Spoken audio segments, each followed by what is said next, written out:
as a written record. Members of the public may access the meeting or participate in the following ways. Individuals who wish to watch may view it on the District Summerland YouTube channel, live or recorded.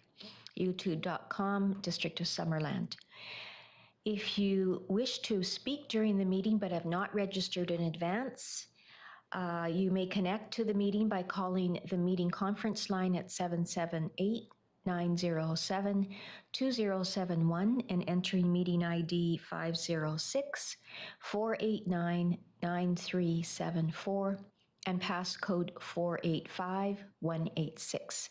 After I have provided everyone who is pre-registered with an opportunity to comment, the floor will be open to those on the conference line. And so that's during the 2 public comment opportunities. Are there any late items, Deputy Corporate Officer? There are no items, Madam Mayor. Thank you. Approval of the agenda, please. Councillor Barkwill and Councillor Holmes, all in favor? Thank you. And adoption of the minutes of June the 28th, the Committee of the Whole, and then our regular afternoon meeting. Councillor Holmes and Councillor Carlson, all in favor? Thank you. No delegations today. I will ask Dallas if there is anyone waiting to speak with us. There is no one waiting to speak. Okay, thank you. So we're on to our afternoon business item 7.1, Development Services Fees and Charges Bylaw Update, which was deferred from the June 14th meeting, and I'll pass this over to Brad. Thank you, Your Worship. So following the direction from Council on the June 14th meeting to defer consideration of this proposed amendment bylaw until there was feedback provided from the Development Process Improvement Committee, I can advise Council that the Development Process Improvement Advisory Committee had a meeting on June 23rd, and members provide a number of comments on the proposed amendment bylaw to the Development Services Fees and Charges, and I could just summarize a bit of their comments. They see that the district is already seeing revenue increases due to the inflationary construction prices that are occurring within the construction industry. So therefore, the district should be cautious in raising fees further because we are already should be experiencing revenue gains because of that inflationary increase of construction. There were some concerns of having 2 standards, both for regulations and fees for retail liquor and retail cannabis. They felt that there should be further restrictions for retail cannabis. That they felt that the gap in fees required for non-professional relied applications versus professionally relied applications should be larger to encourage the use of professionals. That the plumbing permit should be a flat fee instead of a per fixture fee, and that the property information request fee that was proposed originally to Council at $50, and right now we're currently not charging for that added service, that we reduce it down to $25 was their proposal. So staff has further amended the proposed bylaw number 2021-025 to reflect all of these requests. Specifically with regards to the reduced fee for relying on professionals, we've recommended that we reduce the fee from currently it's $9 per $1,000 of construction value to $8 per $1,000 of construction value. And currently our building permit fee is $10 per $1,000 of construction value. So this reduction represents a 20% incentive. If you can go from $10 to $8 per $1,000 of construction value, that we feel is a substantial incentive for potential applicants to the building permit process to rely on coordinating professionals, such as an architect or an engineer, which was heavily discussed at our Development Process Improvement Committee meeting, and it's what we're recommending to be included in the proposed bylaw. And with that, I'm happy to take any questions. Oh, sorry, I do want to point out one thing. We also had a late request from the fire chief late last week, and I'm also asking that the proposed bylaw that's in front of council today to be further amended, actually, and perhaps following first reading as a revision by council to remove the proposed charge for a fireworks permit. The comment from our fire chief was that this may discourage people from submitting a fireworks permit, and they want to ensure that any fireworks being discharged within the district is following proper safety protocols and under his review and management. So his recommendation was to remove the fireworks permit from the fee schedule, which was proposed, I believe, at $30, I believe. So we're recommending that be, $50. So we're recommending that be revised and amended following first, but prior to second and third reading, Your Worship. And with that, I'm happy to take any questions. Thank you. Any questions for Brad? Councillor Barkwell. Thank you, Madam Mayor. I was wondering what proportion of the permits are submitted by professionals that would be subject to the discount, and what proportion are not? Just a ballpark guess, I'm sure, is all you can do. Yeah, that's a tough, through Your Worship, to Councillor Barkwell, that is a tough question to answer. It really depends on the type of development or construction that's being proposed. Most single-family dwellings don't require professional lines, but a lot are now requiring it, and especially some larger homes requiring an architect and an engineer to be involved.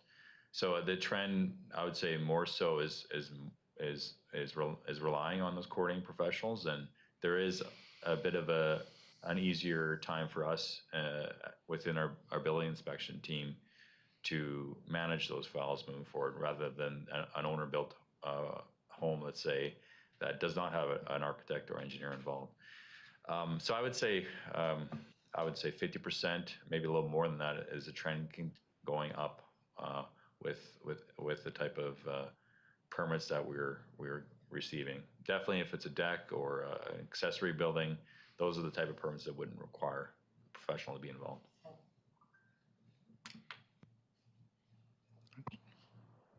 Councillor Patton, you didn't have a question? No, I'm good. Okay, good, thank you. Councillor Holmes. Yeah, thank you. For the temporary use permit renewals, how would if a temporary use permit had lapsed and they didn't apply for a renewal in time, how would that be considered? Would that be considered a new one they'd have to apply for, or would that be considered renewal? And I guess related to this, and we've had a couple of examples of that in the last 5 years or so of this happening. I guess whose responsibility is it to ensure that it is renewed? Is it the permit holder, or is it us, giving them notification that their renewal is about to come up? Yeah, through the chair to Councillor Holmes, thank you. That's a great question. I think if my interpretation suggestion that if the expiry was to occur and a renewal application was not submitted prior to the expiry date, that we would treat it as a new application. However, I think just good customer service would dictate us providing that notification that your temporary use permit is about to expire well in advance of that expiry date. I know that's been something that hasn't been done here in the past, but if we get into managing more temporary use permits moving forward, especially with the recent changes the council have made to our zoning bylaw, I think we should get better at providing notification to an operator of a TUP, a temporary use permit, that there'll be an expiry looming. And then if they fail to meet that expiry, then we would treat it as a new application. Any other questions? I have one for you, Brad. When you were mentioning not being cautious on increasing development charges because of the rise in the cost. I certainly understand that, and I agree with you limiting that. I'm wondering if there will be a time, though, when another review will be done. From what I've been hearing, and I don't think anyone really has a crystal ball, but from what I've been hearing, the costs are almost certainly going to regulate and to come down and regularize, I guess. I'm wondering if at that time there would be another review process. Just to clarify that, are you talking about a building permit fee review of our current fee? I think it was probably the first thing that you spoke about, and I'm sorry I didn't get that particular one written down. The Development Process Improvement Committee was concerned that because there already is an increase because of the increased costs and construction costs, and I'm sorry, I don't remember which one of the costs it was. Was it the building permit? Okay. So I'm wondering if as construction costs start to moderate or stabilize, I guess is a better word, if there will be another review of the permit fees. Well, currently we don't have it on our work plan to review the building permit fee other than, today's proposed amendments. We do recognize that it's always as part of our good governance priorities to review our fees and charges to ensure we're current with other municipalities as best we can. Now saying that, I know that there has been some other jurisdictions that have increased their fee within our region. I know the RDOS actually just recently increased their flat fee. I'm not saying that should be considered immediately, but and we do have to keep ourselves in comparison with other jurisdictions as well. So I think it would be depending on council priority if they want to open up that discussion. Thank you. Any other questions? Okay, could I have someone bring forward the recommendation, please? Councillor Councillor Patton. Thank you, Madam Mayor. That the fees and charges amendment bylaw, development services fees and mobile beach vending fees number 2021-025 be read a first, second, and third time. You want this read just the first time, right? And then the fireworks? Okay. So you're okay with reading it just the first time now? Time. And then, yes. Absolutely. Yeah, and then I'll come back to you. No problem at all. Okay, seconder, Councillor Holmes. Any further discussion? I'll call the question on that first reading. All in favor? Thank you. And then Brad, could you just repeat the extra thing that's in this next one? I'll just jump in there, Madam Mayor. To incorporate the change for the deletion of the fee for the fireworks, a recommendation for council to consider would be that the fees and charges amendment bylaw, development service fees and mobile beach vending fees number 2021-25 be amended at first reading by deleting the fee for the fireworks permit in Schedule D. Thank you. So, Councillor Barkle? I'll move that. Thank you. Seconder, Councillor Holmes, and further discussion on these. Okay, all in favor? Thank you. And then we'll get back to the second and third reading. Councillor Patton?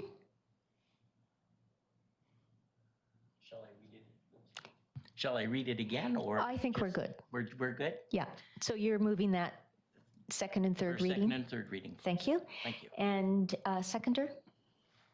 Councillor Carlson? Any further discussion? All in favor? Thank you. Thanks, Brad. And on to the next one.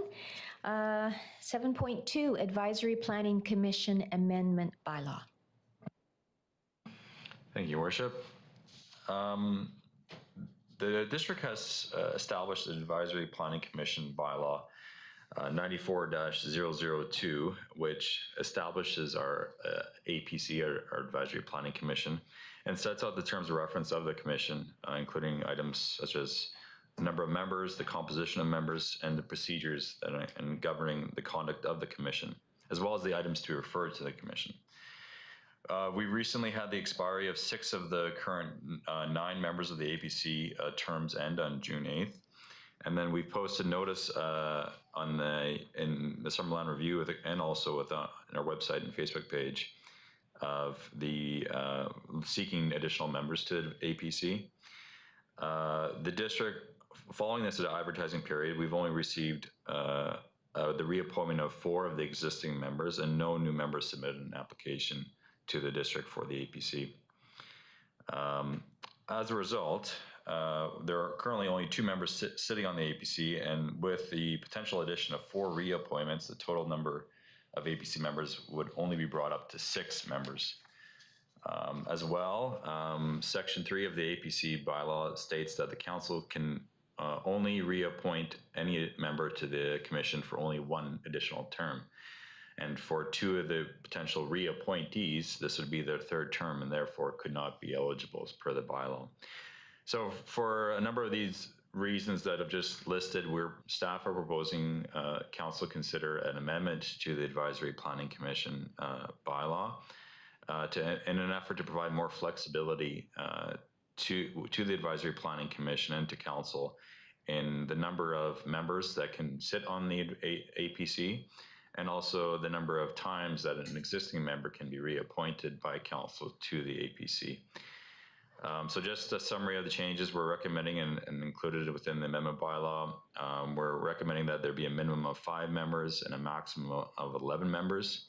Instead of right now, it's a prescriptive amount of 10 members only, not a range. As well, the bylaw requires representation from the agricultural community and also representation from the school district. And staff note that we already have an advisory committee council for the agricultural industry, and we currently do not have a member representing that area, as well as the school district. So we're recommending that those requirements be struck from the APC bylaw. And then, like I've already mentioned, amending Section 3 to allow council to reappoint any member of the commission for an additional 3-year term for an undefined number of terms. So if council so chooses, they may reappoint those individuals. And happy to take any questions on this amendment bylaw. Thank you. Questions? Councillor Carlson. My question is, can you please explain the difference between a committee and a commission? Yeah, that's a good question. Thank you, Councillor Carlson. The committees that council has established, they've established through terms of reference, which gives them their mandate, and council has the ability to establish any committee they so choose. An advisory planning commission is a specific type of commission that's actually legislated within the Local Government Act that is has the ability to provide a resource to council and as a local land use type of body to provide recommendation and advice. That commission can make decisions as well. It's not. It can be an advisory body, but the council can delegate to the Advisory Planning Commission certain powers to aid it in decision making under Local Government Act. So there's more legislative authority out with the commission that versus a committee, and we have to establish the commission through bylaw versus just a terms of reference under the LGA. Thank you. So just to follow up on that then, I'm interested in why we would see not needing agricultural representation on our commission. My understanding is that in past, we've always had a commission and council has chosen not to have an agricultural advisory committee for whatever reason, whether they saw redundancy, I don't know, but I just wondering why why we wouldn't want agricultural representation when the Advisory Planning Commission deals with a lot of agricultural land reserve regulation and changes, and Summerland, our land base is agricultural. So I'm just wondering staff's recommendation for what reason?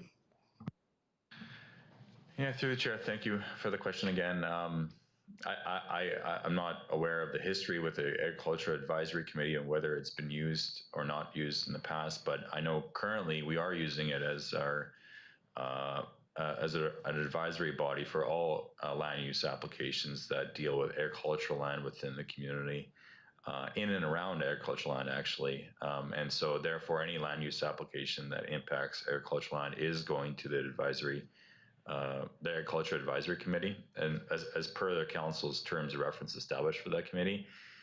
I believe the Advisory Planning Commission was bylaw was established maybe when the committee wasn't in place at the time in '94.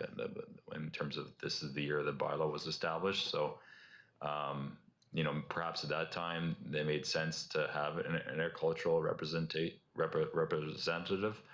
on the commission, but given that the Agriculture Advisory Committee is currently quite active, we are heavily relying on it for advice to council.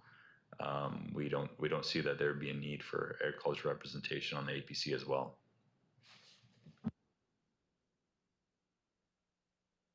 Councillor Barkwood?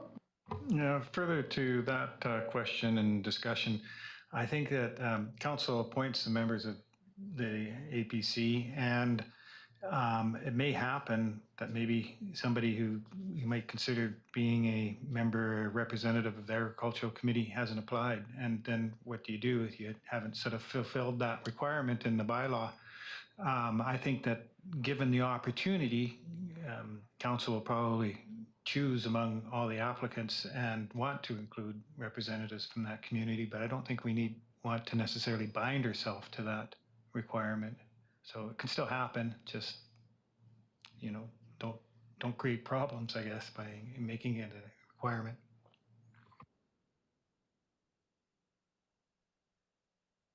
Councillor Holmes?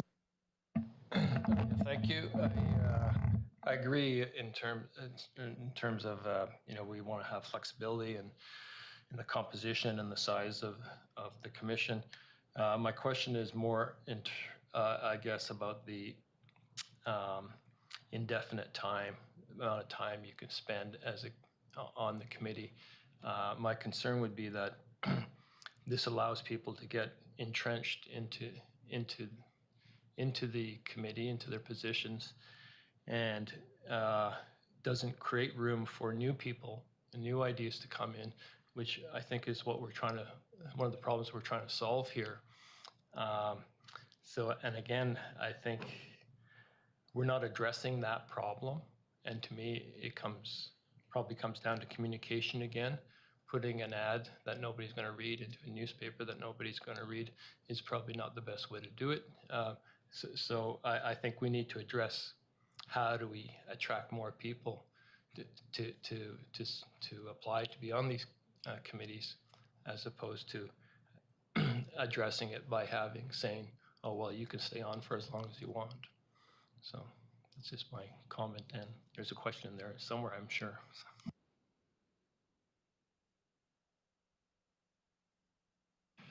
I'll try to answer that question. Yes, go ahead.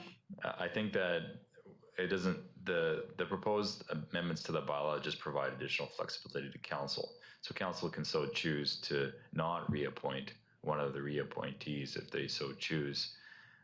But given that we have a lack of uptake and interest, and communication is perhaps a different issue within the Advisory Planning Commission.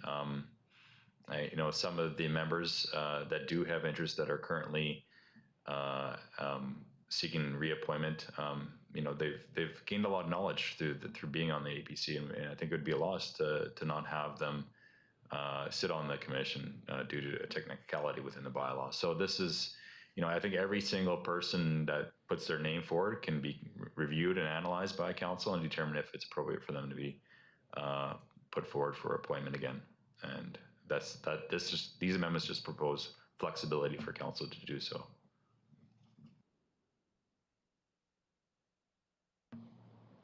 Thank you. I realize that we're talking about specifically about the APC, and it's a commission, as Councillor Carlson just pointed out. I'm wondering if maybe we could look a little bit at the committees and the terms of reference that govern committees. As you know, because you've participated in it, all of staff has been through bullying and harassment training, and council has been through it as well. And I was thinking that with the council committees being committees of council, that perhaps this kind of training should be something that is extended to committee members as well, and that it be part of the criteria for sitting on a committee. My concern is, and this comes from conversations I've had over the last number of years, is that there are times when there is somebody on a committee that is not necessarily respectful at the table as we are expected to be respectful at this table. And because it is a committee of council, is that something that maybe we could consider? So I'm talking to you about it, Brad, right now, but this is, I guess, a consideration of council, and if there would be any wish to discuss this further at another time. Councillor Carlson? I think that there's a general training that has been missing from perhaps how to run a meeting, what the protocols are in these committee meetings, and maybe through that process, whether it's annually or at the start of every term, I think that including a component of bullying and harassment might make sense, but having a full 2-hour session maybe isn't going to be required. But I do think that better introduction to what is expected and how a decision made at a committee table might affect council, what the rules are, how the councillor liaison can participate, all of the things, who can speak at the meeting, whether the public can speak, things like that. I think that the chairs of each committee and the members need to be perhaps better initiated into this process. And so I think what you're speaking of falls directly into that. Thank you, Councillor Carlson. I'm just going to ask the question of you, Dallas. Is what Councillor Carlson brought up just now, her suggestion, would that be something that needs to be in the terms of reference as well as more of an all-encompassing training opportunity, educational opportunity, or how would that fit?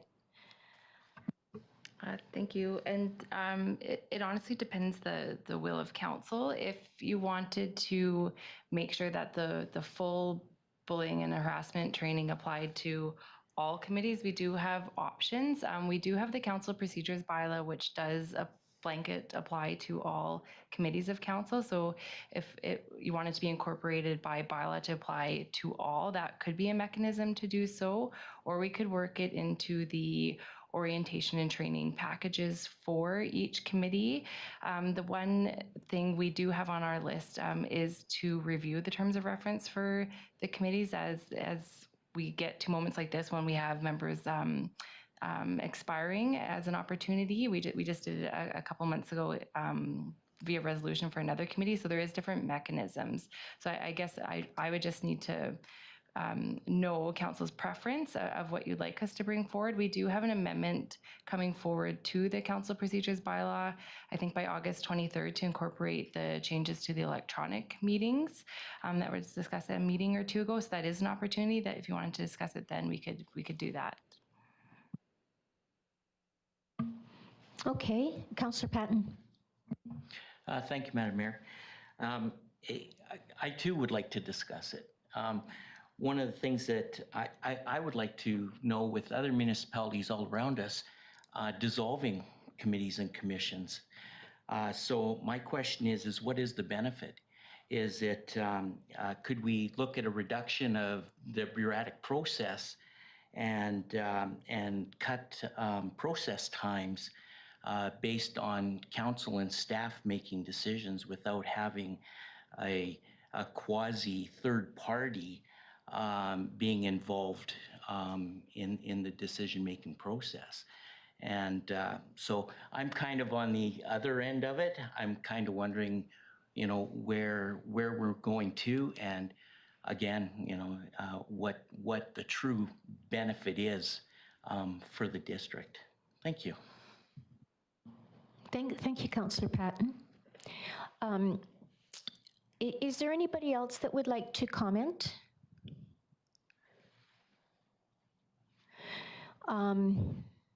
Okay, so there's three of us at least that have commented. I'm wondering if, oh, Councillor Traynor. Yeah, I guess I'll just add in that I think some form of bully training is pretty much becoming standard and expected. And I think it's a really good refresher for people who have taken it, and then just good reminders for people who haven't taken it, and they might learn something as well. And I don't think it can hurt. And then if we do some kind of training, then people know the expectations. And I think that can't hurt at all. So like I said, I think it's becoming standard, you know, in local government and workplaces everywhere. So I think people who apply to the committees would be open to that. Thank you, Councillor Traynor. So could this be part of the discussion on August 23rd's meeting on the agenda when we're talking about the procedures, council procedures bylaw? Sorry, I always do that. CAO stat. Thank you, Mayor Boot. We can certainly draft the procedures bylaw with some language that would try to capture what council has talked about, at least in concept today, and then it could be debated further at that time. It would, just listening to the two options our corporate officer put forward, I would recommend that if it's a desire of council to start with the procedures bylaw as the overarching piece, because otherwise we'd have a patchwork quilt as terms of references are reviewed over time and not really an equitable or consistent approach to how we're dealing with our council committees. Good, thank you. And then one other question on behalf of Councillor Patton. And I should know this, but I don't. The procedures bylaw, does that include a list of council committees? The committees are not listed in the bylaw, just words about their code of conduct and that the bylaw applies for their proceedings at meetings. Each committee is just established by separate either terms of reference or by bylaw and circumstances like the EPC. Okay. So when might we be able to have that, like when would it fit to have that kind of discussion?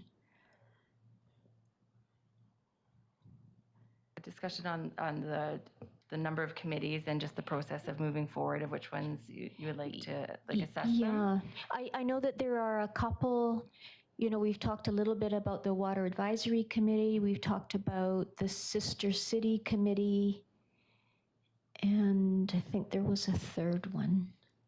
And those kind of had just been out there, but we've never really had that discussion. So I don't think we need to, you know, decide or talk about it any further now, but go ahead, Graham. Thank you, Madam Mayor. I would, we flagged it, it's on our radar, so we understand a discussion needs to be had, and I would sort of time that maybe more towards September. There are some holidays and other things that are challenging our timelines for immediate decision-making of council priorities, but we can, you know, do a bit of a check-in on a bit of a governance check-in, I guess, on where if it's the right makeup, because certainly it's within power of council to disband committees that council has set up or create new ones. However, as Brad did note, our development of services, this particular item of today, I think we all know with the APC, that ties back to more of a charter requirement. But in terms of the council committees that have been created, maybe we can target that for a time, perhaps in September. Does that sound good, Councillor Pat? Absolutely, Yeah. thank you. Okay, good. All right. So getting back to the matter at hand, and I apologize for bringing that into this. We have yet to vote on this. Are there any other questions for Brad before we bring the motion to the floor? Okay, I'll ask someone to do that, please, to make the motion. Councillor Holmes. The Advisory Planning Commission Amendment Bylaw number 2021-029, members and appointments be provided first, second, and third reading. And a seconder. Councillor Trainer. Any further discussion? All in favor? Wait, Sorry. I do Councillor Carlson. Thank you. I just want to say that I won't be voting in favor of this. I think that it's been established over the last few minutes of conversation why it's important that we keep representation from our agricultural community on this commission, if this commission is in a bylaw, and the terms of reference and the actual information in the bylaw suggests that we need to have agricultural representation because our community is an agricultural community.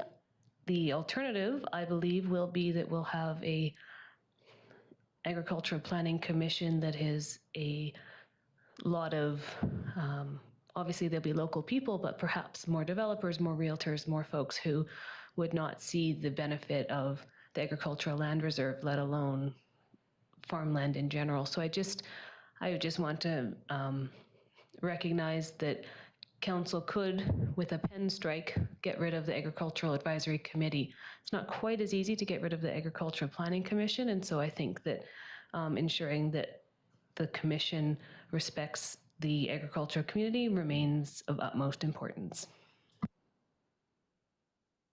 Thank you, Councillor Carlson. Any further comment or discussion? Okay, I'll call the question. All in favor? And opposed? That is a tie vote, so it's defeated, right? And I voted for the same reasons as Councillor Carlson just said with the agricultural piece.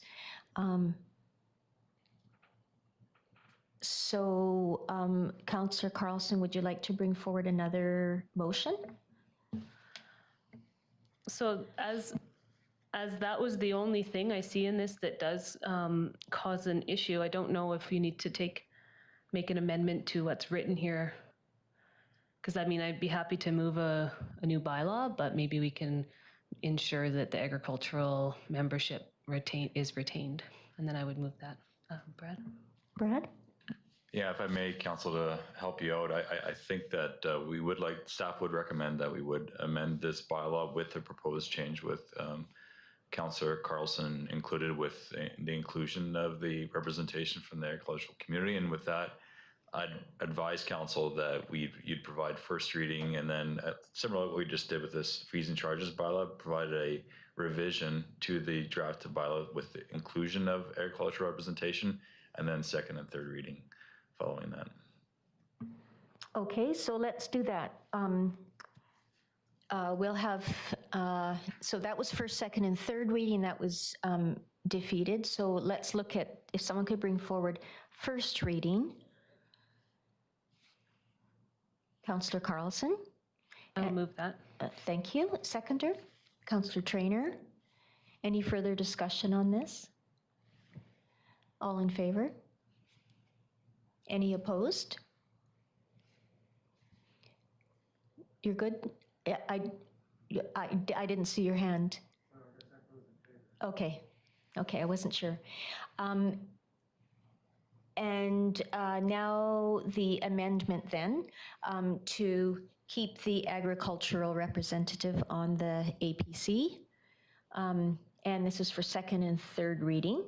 And just to just to clarify, so that would still allow for the changes of 5 members as a minimum and 11 as a maximum, instead of the prescriptive 10 only.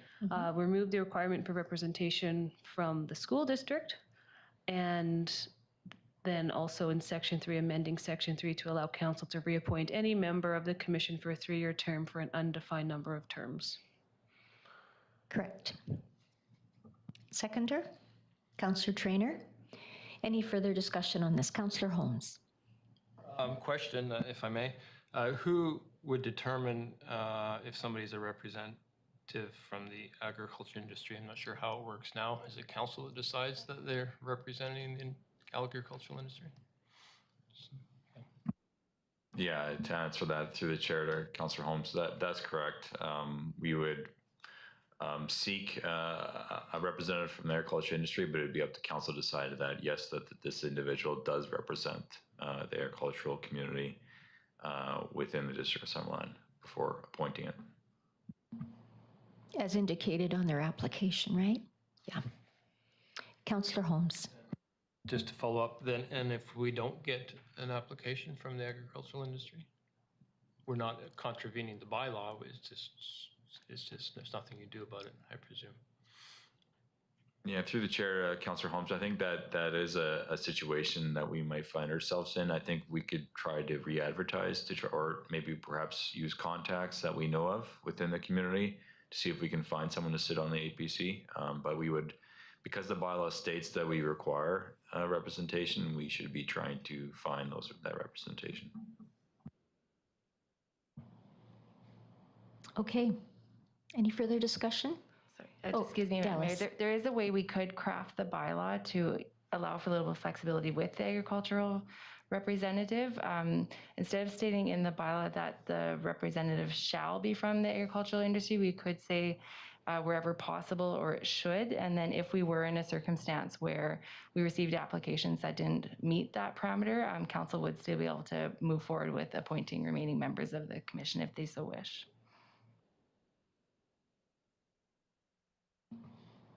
Does that sound okay, Councillor Holmes?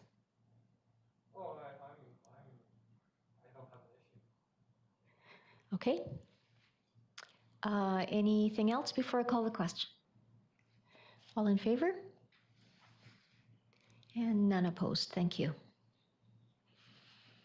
Thank you, Brad. Sorry, Madam Mayor. So that was for the motion to make the amendment at first reading, and now we just need a motion for second and third as amended. That was it. That was the middle part. So we did first reading, and then we moved the motion to amend at first reading, and then we require a second and third motion as amended. Okay, I'm sorry. I thought that we had done that.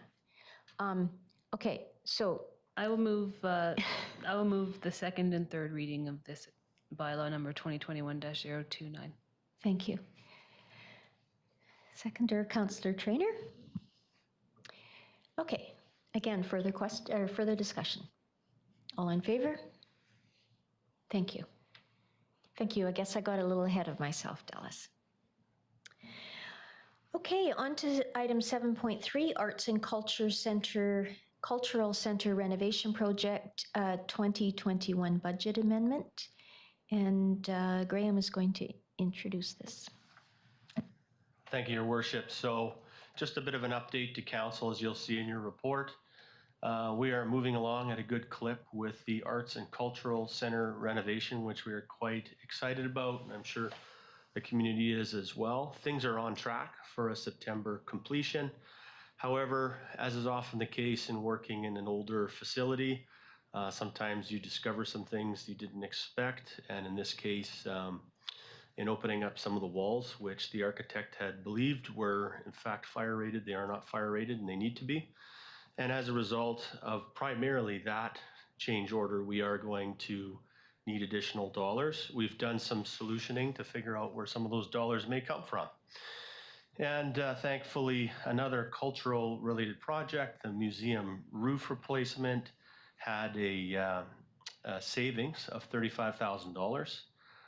Then it would reduce what we would need in terms of additional money from the land sale reserve to $36,000. And we are confident, given the stage that we are at, about 2/3 done, that we don't anticipate any other major issues. We're monitoring this very closely, and any additional change order, our Director of Development Service and myself will be reviewing them together and personally keeping a close eye on the remaining steps of the project. And with that, I'll just ask if our Director of Development Services, Mr. Donovan, has any additional comments.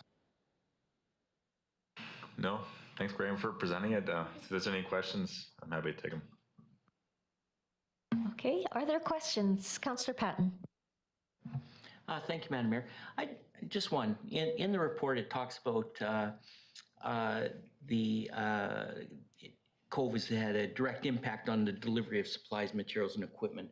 Are we looking at price increases based on a tendered project that was tendered, and now they're coming back at us and saying, you know what, now that this 2x4, it's not 2x4, but went from $2 to $9, we want more money? Just to answer that one, sorry, Councillor Patton, I think you might be looking at the previous report that was February 8th, where we did have a price increase due to the bids that were submitted, and that's the first time we came back on this project and asked for additional funding. But no, we have a contract in place that's a defined amount with our contractor. Thank you. Yes, I did open up the February 8th. Sorry about that.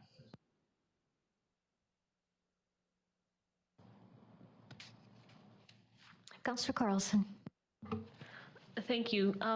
When this project is complete, how will members of the public be able to rent and utilize this new facility that is going to be a really great spot for different cultural activities?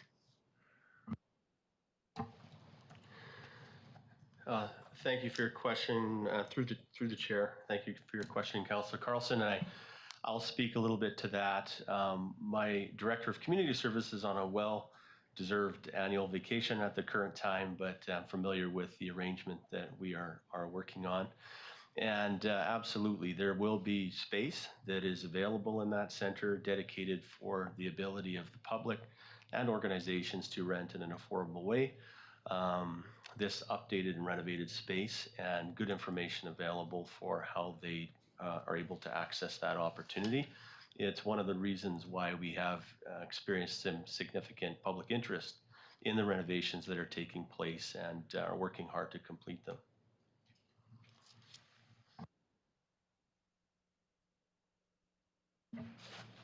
Thank you, Councillor Carlson. Any other questions? Okay, could I have someone bring forward a motion, please, on the budget amendment? Councillor Barkle.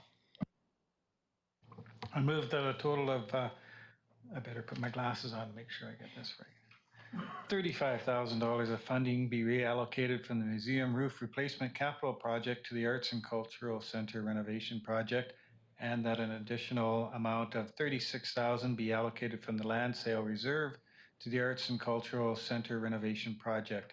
And further, that staff prepare a bylaw to amend the financial plan 2021 to 2025, bylaw number 2021-001 to incorporate these changes. Thank you. Seconder? Councillor Holmes? Any further discussion? All in favor? And I don't see any opposed. Thank you.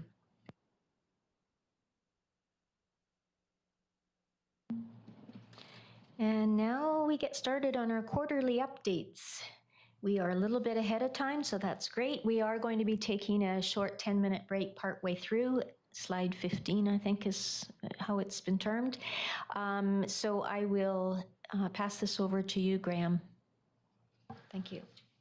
Thank you, Your Worship. I feel compelled to do the Monty Python and now for something completely different.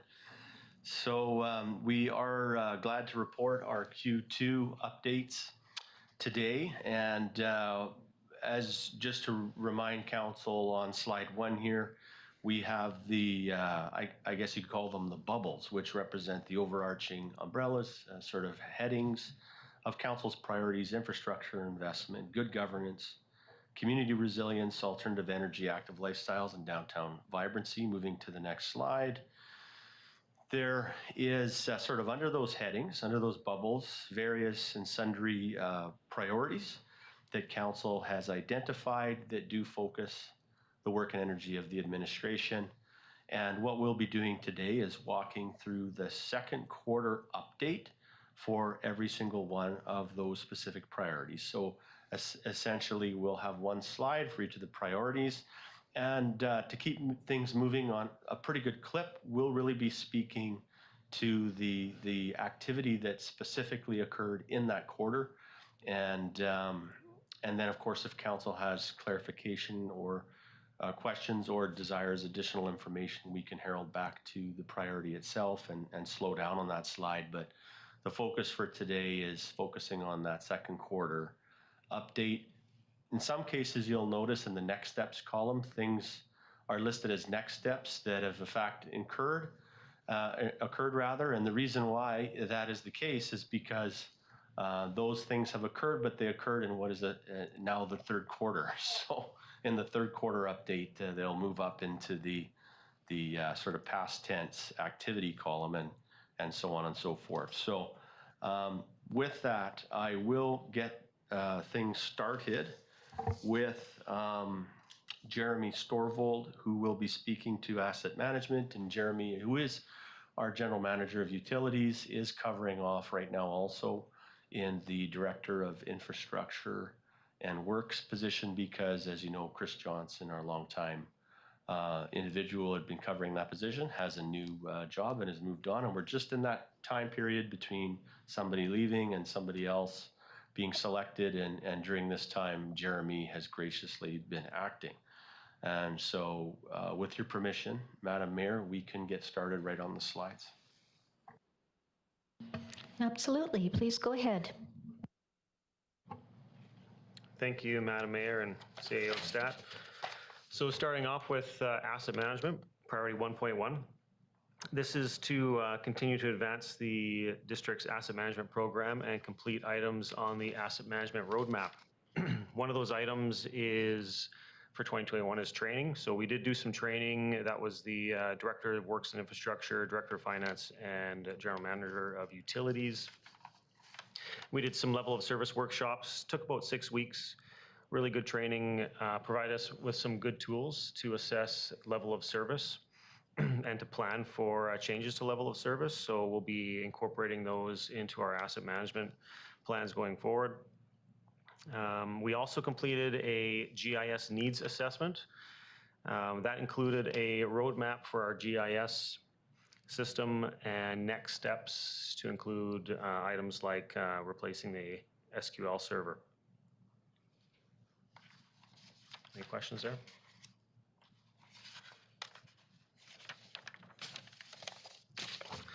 Great.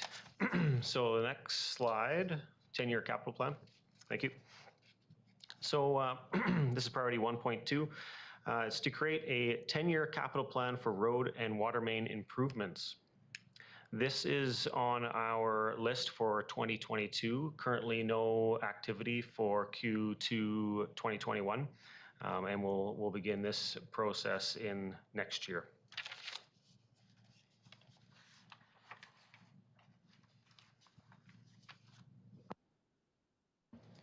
Afternoon, Madam Mayor.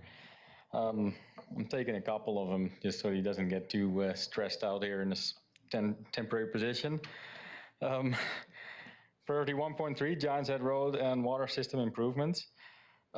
So we've started the scope of work for the full water system separation. And I believe it went back to council to have an option to do the road only. And that's what we're currently working on with the engineer. Any questions on that?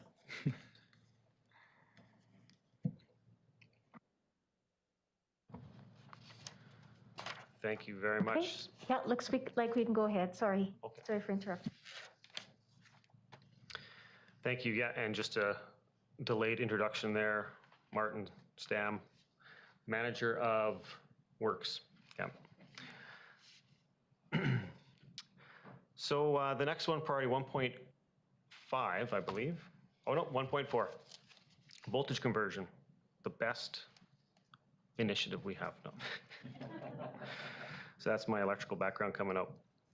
So for voltage conversion, we're still waiting for the ICIP grant results, and currently no action on this project, and we're just on standby waiting for those results. 1.5, road condition assessment. There's been no activity on the condition assessment itself. It will probably have to be repeated again in maybe another 6 to 10 years. But it has been a very helpful tool for questions from the public. They all feel their road is the #1 priority, and based on this, we've been able to explain to them that there's a lot of backlog in our infrastructure that needs to be maintained. And then ultimately, we are going to combine this in that 10-year road and water main capital plan to weigh all the different options, all the different replacement of the underground infrastructure as well as the surface. Councillor Carlson. Thank you.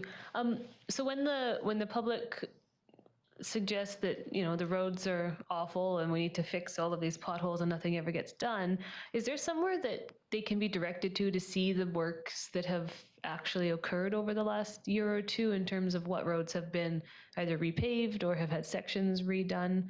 Is that something that they would simply be directed to Public Works for an answer, or do we have some public information available?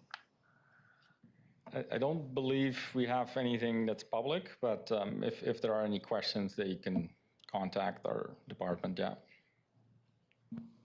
That's what I always do. Sorry, Martin. Graham? Thank you, Madam Mayor, and sorry to put you on the spot here, Martin, but another question that had come up last time, I don't know if Chris had an opportunity to chase it down, but I believe it was Councillor Holmes had raised in the Q1 updates. To what extent can we give the public the condition assessment results as well so they understand the condition assessment? Are those posted publicly? If not, can we? I'm not sure if it can be posted publicly. It's on a website that's run through the engineering firm that did the works, but we can extract information from that, so we can have lists that just show condition assessments and all that. But at the same time, the condition assessment doesn't necessarily mean that we're going to go from the worst road to the best road. When we do the repairs, we also have to take into account the road use, how much, what's the traffic volumes. Is it a dead-end road? There's a whole bunch of other information we need to consider when we do that, as well as the underground infrastructure. But we can certainly, if there are questions, we have lots of information we can provide to clarify why a road may not be a priority at the moment. Councillor Patton. Thank you, Madam Mayor. Is there a chance that we could let the public know, whether it be through our newsletter, however we can get that info out, on the road works that we are conducting this year? So we've done Canyon View, where we've repaved up there. We've replaced some water main up there, but a lot of our citizens don't realize the amount of work that we did up there. So, and I realize that we do have some other road works that are happening this year. So is there a chance that we can put that in our newsletter, just to let our citizens know what we do have coming up, so that, you know, when they are driving around town, it's like, oh, the district's not doing anything with our roads this year, you know, and maybe we can be just a little bit more proactive in that regard. Thanks. Suggestion there is noted. Thank you, Your Worship, and through to Councillor Patton, we could certainly look into that. And I think what I heard from you on that, just to reflect it back, not only what's coming, but also what we've done this cycle. Absolutely. I think if they know what we've done this year to date, it would really be reflective on the work that our public works is doing. Thanks. Councillor Holmes and then Councillor Trainer. Yeah, thank you.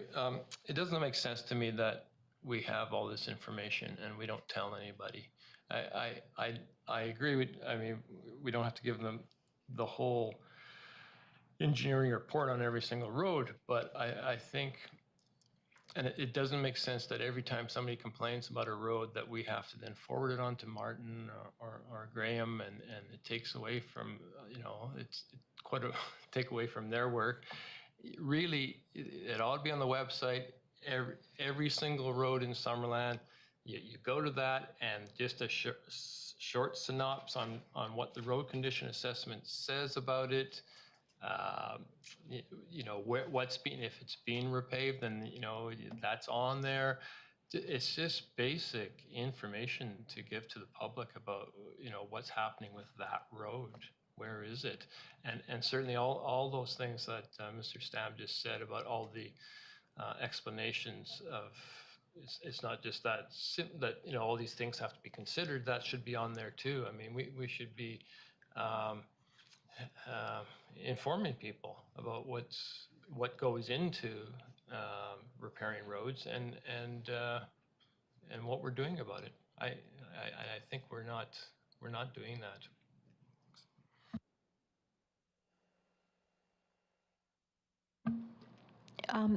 Martin, did you say, and correct me if I just misunderstood what you said, that the information is on a server outside of the district? It's with the organization that did the road condition assessment, and that's why you were wondering if whether or not there would be public access to it? Is that what you were saying?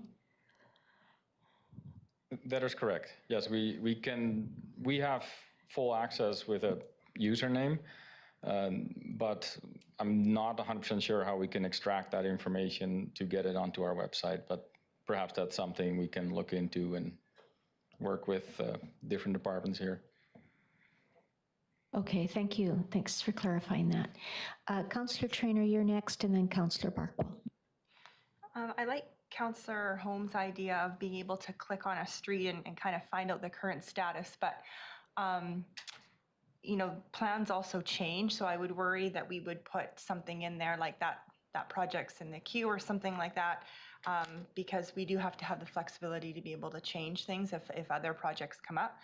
But I think like some kind of fact sheet on our website, and I'm sure when Martin gets the calls, he probably just goes through what he just told us, but just kind of general information about our roads and the process for why we choose certain roads when they're done. And like you said, why some that seem like they're in really bad condition are still in bad condition and aren't a priority because they might be a dead end or they're not used as much. I think that's really important information for people to know. And then when we do a project, doing a good job of showcasing that we're doing it. So if we're starting something, getting a photo of that, like of staff starting to tear up the road, putting that on social media, putting that in our newsletter, and telling the story about like, in 2021, we said we were going to do this road. We're starting it now. And we have done that, and it's been really good. But I think when people see pictures and they see, you know, staff out doing things, then you know, like what Councillor Patton said about Canyon View, like telling that story. It doesn't have to be a big story, just a couple lines about like, we started this project here, we're anticipating it'll be finished here, because then people are like, oh yeah, they are doing things. And I think we could work towards having more information about each road, but I think a good place to start would just be like a general information page on our website that just talks about the different concepts that go into determining which roads get done at what times. Thanks.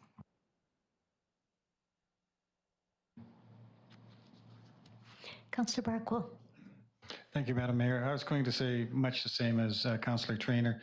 If we could at least have the general information, maybe this image to show that we are doing something, that there, you know, there is a plan, and listing as Councillor Patton said, the work that's being done this year and the works that was done last year. There was an email we got not so long ago where Chris Johnson had outlined all the areas that were paved last year. And when I had an inquiry, I forwarded that same email and said, look, this is a pretty good list. So last year's list, this year's list, and the background information would all be helpful on the website, I think. That's everybody talks about roads, right? We all get more inquiries about roads than probably anything else. So, yeah, let's address it.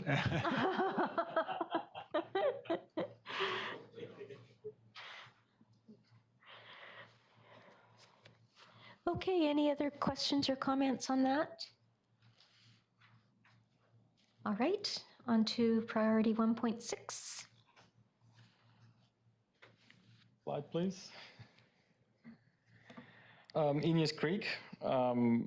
So we're working with a consultant on the applications, all the permitting for the works. We just a couple weeks ago, we had a couple of meetings with someone from the ministry who pointed out that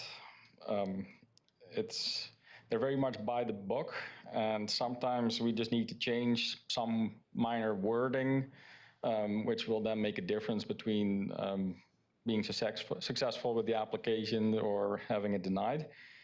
So that was good. So it's slowly progressing. Works we did do during the installation of gabion baskets that was 2018, I think.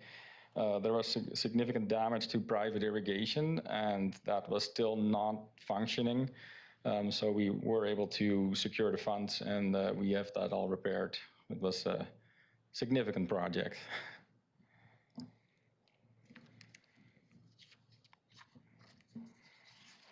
Any questions? Okay. On to the Ice and Talk Dam upgrades. Thank you. So this is replacement of low-level outlet pipe and the investigation of raising the dam structure, including the geotechnical. In Q2, we did have some activity. So we have the application approved for our ICIP funding at 1.8 million. And it closed the tender for construction, which was awarded to Dent Construction Limited. So for next steps, just quickly, we will be going out there in August and starting construction. So that's where that one's at. Any questions? Councillor Barkwell. There was a notice about access to the area will be closed. When was that? Were those dates? Yeah. I think, was it in the newsletter or something? Yeah. Nobody. Okay. I was hoping somebody else would remember because I couldn't remember. And I know it's a popular place to go camping and such. Yeah, part of the project does include improvements to the access road there. So it is being pretty well rebuilt along from when you come off the main trunk road.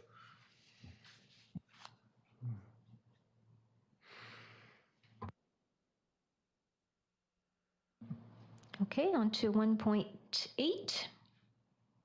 Trout Creek Flume. Thank you. So this is replacement of the existing open channel concrete flume with a buried pipe system to convey water from Trout Creek to the Summerland Reservoir, including replacement of the existing water intake structure to meet the fish regulatory requirements. Activity in Q2. We did revise some of the drawings based on our environmental review, and we started our electrical design as well. Those drawings are around a 95% stage at this point. And currently, for Q2, we're currently still waiting for the ICIP grant announcement.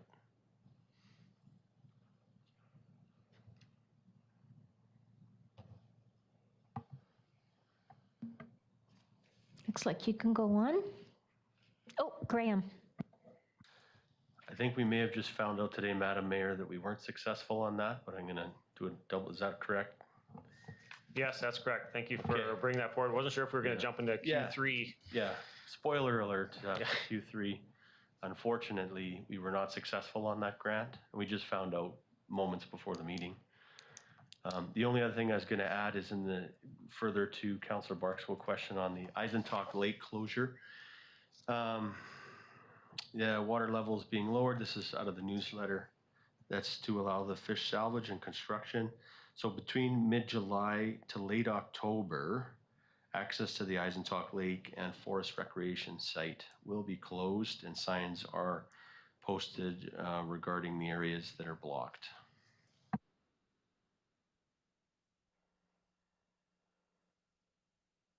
Councillor Carlson. Thank you. I have a quick question about the flume.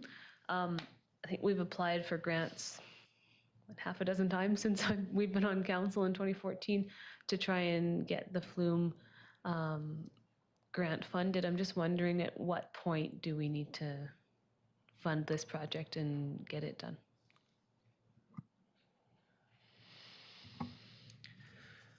Thank you, Councillor Carlson, through the chair. So that needs to be assessed as part of our asset management strategy and looked at holistically. Eventually on some of these projects, we do need to pull the trigger and fund it ourselves. Some projects can sit there and we can apply every year, and you also, we don't know what's coming down the pipe either with provincial or federal funding with other programs. So as an example, the voltage conversion project, sorry to bring us back to that one, but there is money coming down the pipe, so we hear around electric vehicle charging. So maybe we can move that project forward using that sort of grant. So you can get some different angles on these projects, but we'll certainly be looking at the Trail Creek flume now that we've missed the grant opportunity again, and seeing what we need to do for our 10-year program. Councillor Barkwill. Thank you, Madam Mayor. I have a couple of questions or thoughts on the intake and the flume question. I wonder if the intake is more of a priority than the flume, or vice versa. It sounds like there's environmental considerations with fish protection or something, although I guess they can swim down the flume to the other lake. But and whether the flume couldn't be daylighted into just a creek, which is, and there's examples of that in other places, and you know that it's a creek. Keep it a creek until it hits the intake or the lake, the reservoir. That can that be considered?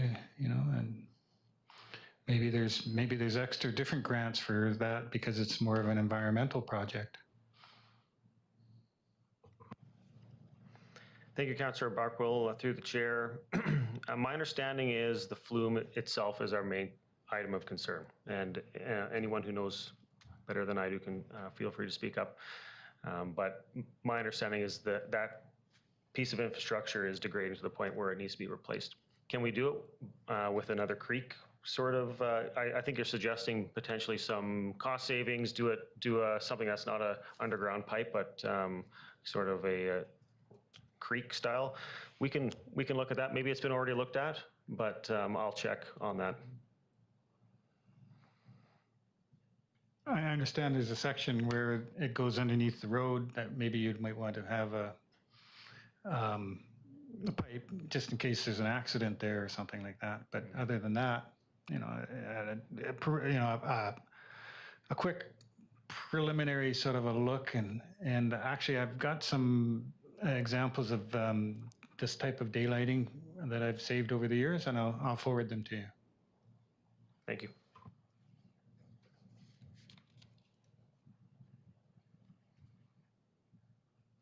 Any other questions?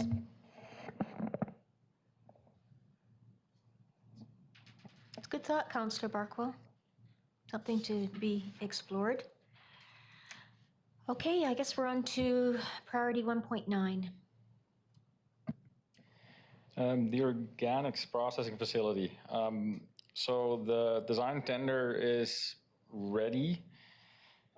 It's with the procurement department now, expected to go out fairly soon. And then there's a second portion to that is the curbside collection that needs to be adjusted as well.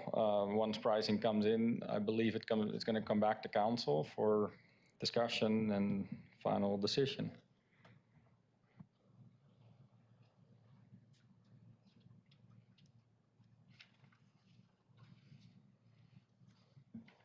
Okay, on to 1.10.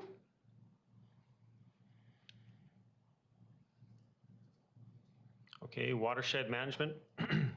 So this strategic priority is to bring together some of the different plans we have for our watershed. It says a comprehensive watershed management plan to ensure all activities in the watershed do not negatively impact the district's water supply.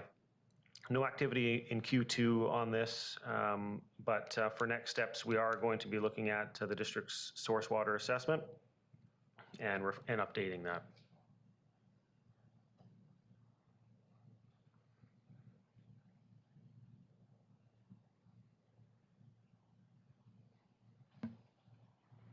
Okay, and no questions on that one, I guess. 1.11, perpetual slide. So we received direction from council to replace the water main, and we are just finalizing that design for that. I expect that it's going to go out for tender in the next 2 months or something. And I'm not sure if you guys were aware, Trout Creek Steering Committee, it's a group that Chris was working with that are looking at the section down near the bottom where it comes out of the canyon. There are plans there to install some sediment ponds, meander the creek a little bit more. I'll have to study up on that a little bit more because I haven't been involved, but I think that's going to land on my plate now. So can't give you a whole lot more information about that for now. Okay, questions on this? Okay. Oh, I've lost my. So 1.12, watershed management. That's the one we just talked about.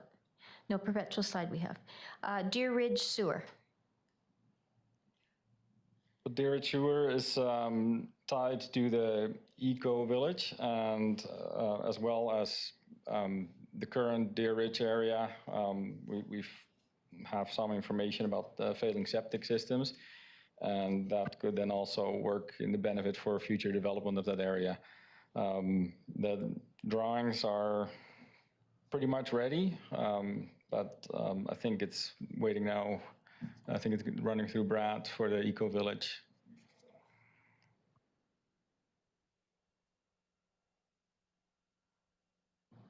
Any questions on that one? Eco Village, I think, is coming back to us in August, right? Yeah. Okay.